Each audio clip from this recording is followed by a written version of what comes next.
अभी जो है हम लोग जो करंटली CRUD एप्लीकेशन डेवलपमेंट किया उस CRUD एप्लीकेशन के ऊपर किस तरीके से हम लोग वैलिडेशन के कंसेप्ट को अचीव करने वाले हैं वो हम लोग इस पार्ट में कवर करेंगे। तो हमने क्या एक एप्लीकेशन डेवलप किया CRUD applications, right, CRUD। So okay, यहाँ पे हम लोग कलर को फटाफट चेंज कर लेते हैं। ओके, कलर चेंज कर लिया। सो C का मतलब क्या होता है क्रिएट, R का मतलब होता है रीड, U का मतलब अपडेट एंड T का मतलब डी।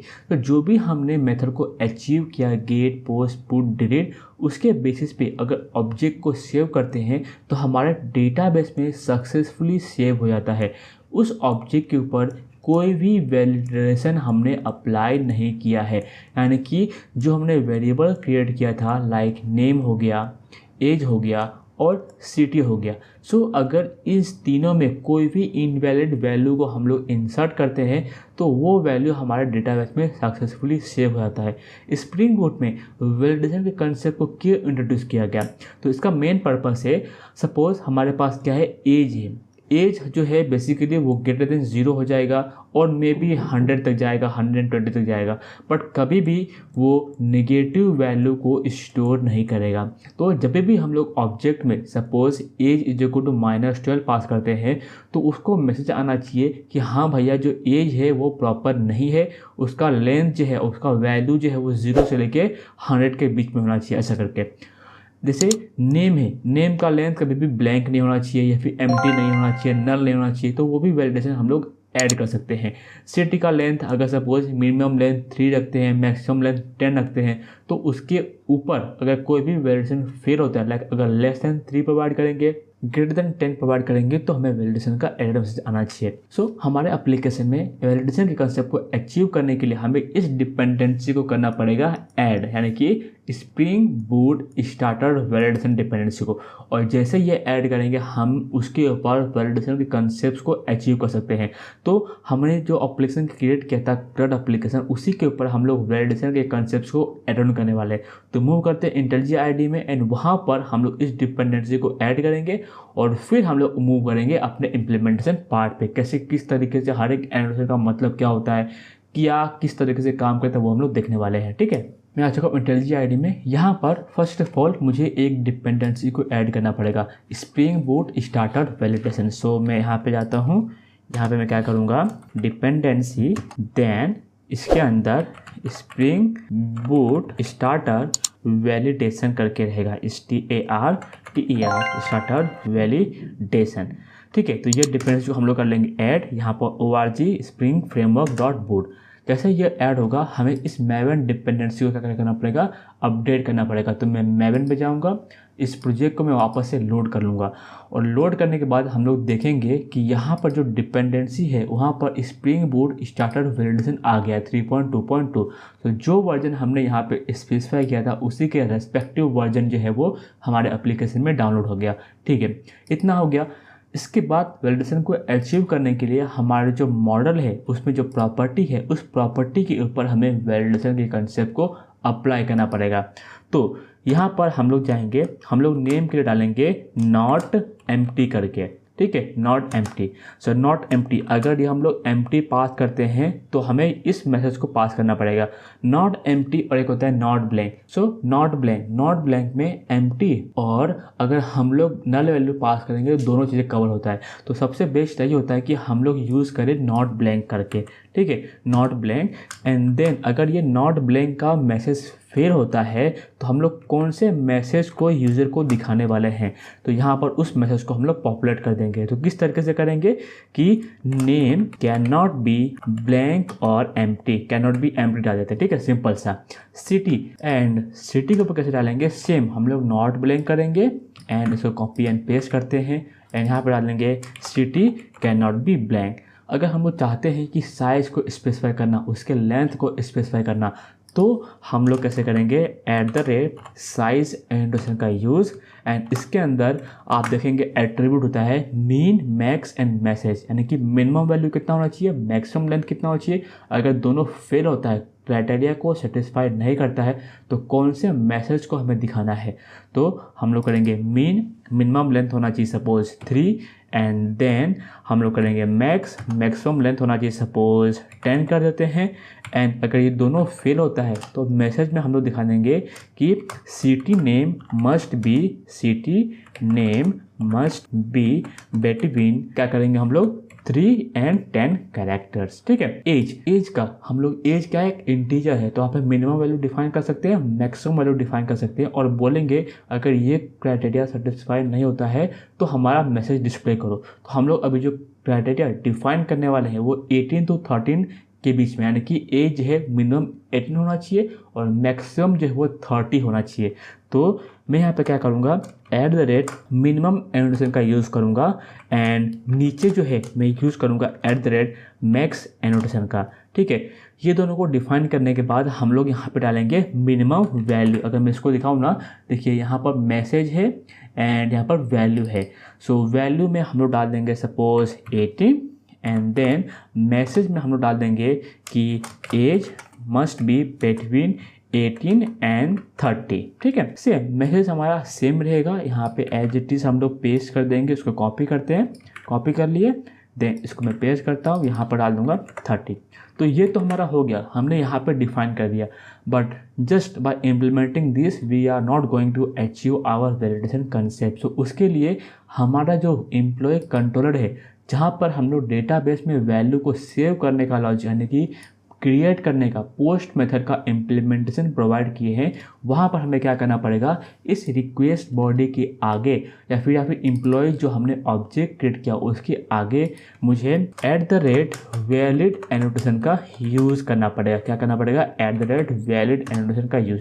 जैसे ये करेंगे, अगर हम लोग ऑब्जेक्ट पास करते हैं तो ये ऑटोमेटिकली हमारा वैलिडेशन एक्सेप्शन को थ्रो करेगा। इतना हो गया। फिर इसके बाद अभी देखिए यहाँ पर जो है ये वैलिडेशन एक्सेप्शन को थ्रो करेगा। मैं अगर एग्जांपल को रन करता हूँ और मैं फिर आपको आउटपुट दिखाता हूँ किस तरीके से होता है और उसको किस तरीके से हम लोग क्लियर कर सकते हैं, यानी कि अच्छे वे में रिप्रेजेंट कर सकते हैं। तो हमारा एप्लीकेशन तो हो चुका है स्टार्ट। हम लोग जाते हैं पोस्टमैन में। ठीक है। पोस्टमैन में आ गया, पोस्ट मेथड पे यहाँ पर हम लोग जाएंगे बॉडी में रॉ जेसन एंड राहुल को सपोज मैं कर देता हूँ ब्लैंक। ठीक है। सेंड करता हूँ तो देखिए यहाँ पर बैड रिक्वेस्ट आया, यानी कि हमने जो इस पाथ को कॉल किया था एम्प्लॉय सेव, इसमें जो कोई वैल्यू जो है वो प्रॉपर नहीं है। अभी मैं आपको कंसोल पे दिखाता हूँ, कंसोल पे हमें प्रॉपर मैसेज दिखाई देगा, बट यहाँ पर इससे जो है यूज़र को समझ में नहीं आएगा। तो इसको ही हमें अच्छे फॉर्म में रिप्रेजेंट करना है। तो मैं अगर कंसोल में जाता हूँ तो यहाँ पे आप देखेंगे method argument not valid exception and then यहाँ पर मैं थोड़ा सा इधर जाता हूँ एम्प्लॉय कंट्रोलर। देखिए with 2 errors, employ on field age, rejected value. Then यहाँ पर आप देखेंगे डिफ़ॉल्ट के अंदर मैसेज भी हमें दिखाई देगा। देखिए age must be between 18 and 13। तो यहाँ पे एज देखेंगे, एज कितना है 200। तो हमारा दोनों वैलिडेशन सक्सेसफुली चल रहा है। तो जस्ट हमें यहाँ पे प्रॉपरली वे में मैसेज को दिखाना है। अभी यहाँ पे हमने वैलिडेशन को थ्रो किया, अभी किस तरीके से हम लोग एक्सेप्शन को हैंडल करेंगे वो कंसेप्ट देखते हैं। ठीक है। हमने वैलिडेशन अप्लाई करना सीख गए। यहाँ पर मैं एक पैकेज क्रिएट करूँगा, न्यू पैकेज। इस पैकेज का नाम दे दूंगा मैं एक्सेप्शन। ठीक है। एंड देन इस पैकेज के अंदर मैं एक क्लास फाइल क्रिएट करूँगा जिसका नाम रहेगा ग्लोबल एक्सेप्शन हैंडलर। सो मैं एक क्लास क्रिएट करता हूँ जिसका नाम रहेगा ग्लोबल एक्सेप्शन हैंडलर। ठीक है। Class okay. यहाँ पर ये ग्लोबल एक्सेप्शन हैंडलर। अभी हम लोग यहाँ पर चेक करेंगे कि जब एक्सेप्शन हमारा थ्रो होता है तो कौन सा एक्सेप्शन थ्रो होता है, method argument not valid exception. तो इसी एक्सेप्शन को किस तरीके से हमें हैंडल करना है वो हमें सीखना है। तो देखिए जब भी आपको एक्सेप्शन हैंडलिंग अचीव करना रहेगा तो हमें जो भी हैंडलर क्लास रहेगा उसके ऊपर हमें यूज़ करना पड़ेगा कंट्रोलर एडवाइस करके। ये कंट्रोलर एडवाइस एनोटेशन ही हमारे एक्सेप्शन को हैंडल करेगा। देन इस क्लास के अंदर हमें एक मेथड डिक्लेयर करना पड़ेगा जो मेथड इस एक्सेप्शन को हैंडल करेगा।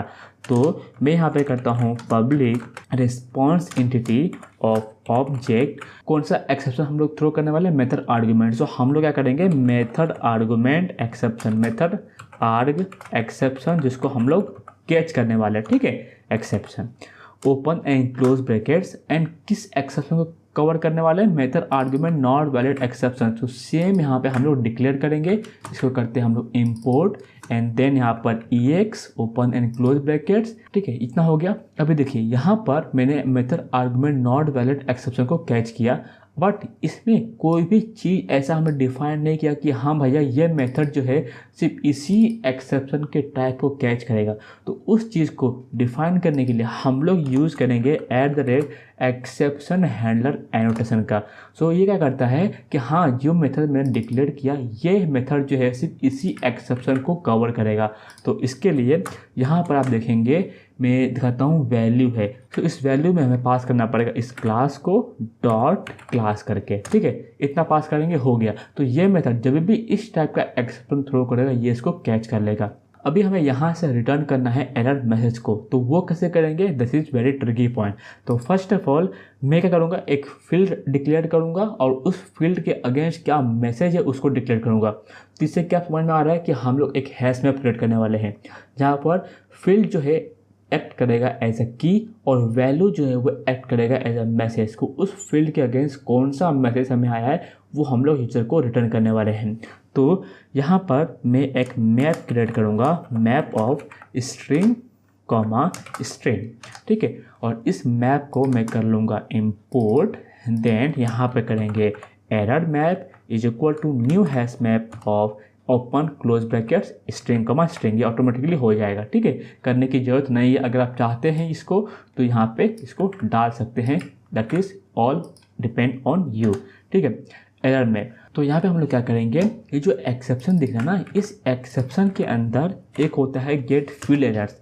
ये फील्ड एरर्स के ऊपर हम लोग अप्लाई करेंगे स्ट्रीम एपीआई का concept and then for each करके वन बाय वन हर एक चीज़ को एडिट करेंगे, उसके एरर्स को, एंड देन उस एरर्स के अंदर हमें दो चीज़ मिलने वाला है, एक तो उसका फील्ड क्या है और उसके डिफ़ॉल्ट मैसेज क्या है। तो उसको क्या करेंगे हम लोग इस एरर मैप में स्टोर करेंगे। So error map dot put and इसमें डाल देंगे की में क्या डाल देंगे हम लोग अपना डालते हैं error dot gate field comma error dot gate default message.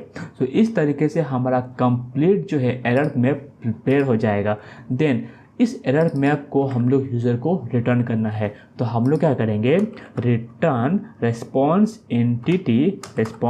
Entity dot status. तो स्टेटस में डाल देंगे हम लोग HTTP status dot bad request comma हम लोग बॉडी में डाल देंगे उस एरर मैप। सो अभी हम लोग एप्लीकेशन को रिस्टार्ट करेंगे और पोस्टमैन में जाके हम लोग सेम रिक्वेस्ट को वापस से हिट करने का ट्राई करेंगे और देखते हैं कि हमें वैलिडेशन मैसेज क्या आता है। मैं पोस्टमैन में आ गया, अभी इसको वापस से सेंड करता हूँ। सो अभी देखेंगे name can not be empty, age must be between 18 and 13 character. So इस कोड के थ्रू हमने उनको फील्ड का नेम भी दे दिया एंड उसका मैसेज क्या आया वो भी हमने यहाँ पे डिफाइन कर दिया। तो इस तरीके से क्या होता है, यूज़र को समझ में आता है कि हाँ कौन से फील्ड के अगेंस्ट हमें वैलिडेशन मैसेज आया है। तो ये रिक्वेस्ट जो है हमारा डेटाबेस में सेव नहीं होगा जब तक प्रॉपरली वैलिडेशन को पास ना कर जाए, यानी कि हमारा वैलिडेशन के हर एक क्राइटेरिया को सेटिस्फाई करेगा तो ही हम लोग उस ऑब्जेक्ट को हमारे डेटाबेस में सेव कर सकते हैं। सो आई होप आपको जो वैलिडेशन के कंसेप्ट से किस तरीके से हम लोग अप्लाई करते हैं, किस तरीके से ग्लोबल एक्सेप्शन को हैंडल करेंगे वो आपने समझ लिया होगा। अभी मैं आपको एक और चीज़ बताता हूँ कि हम लोग कस्टम एक्सेप्शन हैंडलिंग किस तरीके से करेंगे। तो यहाँ पर मैं एम्प्लॉय कंट्रोलर में जाता हूँ, सपोज मैं करता हूँ अपडेट करता हूँ, ठीक है, अपडेट कर रहा हूँ। तो इस अपडेट को भी हम लोग हैंडल कर सकते हैं। जैसे मैं यहाँ पे रिटर्न कर रहा हूँ ना, यहाँ पर मैं क्या कर दूँगा, थ्रो न्यू एंड देन यहाँ पे कर दूँगा डेटा नॉट फाउंड करके, डेटा नॉट फाउंड एक्सेप्शन। और इस एक्सेप्शन के अंदर हम लोग मैसेज को डिफाइन कर देंगे कि हाँ employ not found for ID this. तो इससे क्या होगा, ये एक्सेप्शन फर्स्ट ऑफ ऑल मुझे क्रिएट करना पड़ेगा। तो मैं इसको जो है वो एक्सेप्शन पैकेज के अंदर एक क्लास फाइल के थ्रू क्रिएट करता हूँ एंड ये एक्सेप्शन वो एक्सटेंड करेगा मेरा रन टाइम एक्सेप्शन को। This is very important point, यानी कि जब भी मेरा इस एक्सेप्शन जो है हमें थ्रो होगा, यानी कि ये कंसेप्ट क्या करता है, अपडेट करता है आईडी को, और अगर हमारे आईडी डेटाबेस में प्रेजेंट नहीं है तो हम लोग एक्सेप्शन को थ्रो करना है, ये हमारा टास्क है। तो जैसे प्रेजेंट नहीं होगा, throw data not found exception, इसको हम लोग करते हैं इंपोर्ट। अभी इस एक्सेप्शन का कंस्ट्रक्टर हमें क्रिएट करना पड़ेगा, तो एक कंस्ट्रक्टर क्रिएट करते हैं एंड देन यहाँ पर हम लोग कर देंगे सुपर ऑफ एस, यानी कि जो मैसेज है उसको हम लोग सुपर क्लास में यानी कि रन टाइम एक्सेप्शन में पास कर दिए। अभी इस एक्सेप्शन को जब हम लोग थ्रो करेंगे तो इसे हमें यहाँ पे हैंडल करना पड़ेगा। तो सेम वे में इसको हम लोग करते हैं कॉपी, ठीक है, कॉपी कर लिए, इसको मैं यहाँ पे करता हूँ पेस्ट, और ये क्या है, डेटा नॉट फाउंड। आप कुछ भी लिख सकते हैं, ऐसा जरूरी नहीं कि आप यही लिखे, डेटा नॉट फाउंड मैं यहाँ पे लिख रहा हूँ, इसको आप करेक्ट कर सकते हैं। सपोज ऐसा करते कैमल केस कर लेते हैं इसको डेटा नॉट फाउंड करके, ठीक है। देन यहाँ पे हम लोग करेंगे डेटा नॉट फाउंड एक्सेप्शन, इसी चीज़ को हम लोग यहाँ पे पास करेंगे। ये हो गया डेटा नॉट फाउंड एक्सेप्शन, यहाँ पर भी हमने सेम पास कर दिया। अभी यहाँ से हमें रिटर्न करना है, तो इतना फंडा करने की ज़रूरत नहीं है हमें मचमल। डायरेक्टली हम लोग क्या करेंगे, इस रिस्पॉन्स इंटिटी की जो बॉडी है यहाँ पर हम लोग इसके एरर मैसेज को पास कर देंगे, गेट एरर मैसेज, ठीक है। ये हो गया। अभी हम लोग एप्लीकेशन को रिस्टार्ट करेंगे और जब हम लोग अपडेट करने जाएंगे इनवैलिड रिक्वेस्ट को, तो वहाँ पे मुझे ये मैसेज दिख जाएगा, यानी कि हमने कस्टम एक्सेप्शन को किस तरीके से हैंडल करना है वो भी सीख लिए, और एक इनबिल्ट एक्सेप्शन को किस तरीके से हैंडल करना है वो भी सीख लिए। तो मैं पोस्टमैन में आता हूँ, यहाँ पर मैं अगर सेंड करता हूँ तो ये मैसेज मुझे आ रहा है जो कि हमारा सक्सेसफुली चल रहा है। अभी मैं आता हूँ गेट में हमारा ऑलरेडी है, ठीक है। अपडेट में आता हूँ, सो अपडेट में जाने के पहले मैं गेट करता हूँ कितना रिकॉर्ड है, तो एक ही रिकॉर्ड है। अगर मैं अपडेट करता हूँ ID 1 के अगेंस्ट हमें मैसेज आना चाहिए, तो मैं सेंड करता हूँ एम्प्लॉय नॉट फाउंड एक्सेप्शन। तो हमारे कोड में अगर जाएंगे तो ये जो एक्सेप्शन हमने थ्रो किया था वो हमें मिल चुका है। इस तरीके से हम लोग एक्सेप्शन हैंडलिंग कंसेप्ट को सीख लिए। अभी हम लोग नेक्स्ट टॉपिक पे मूव करते हैं, दैट इज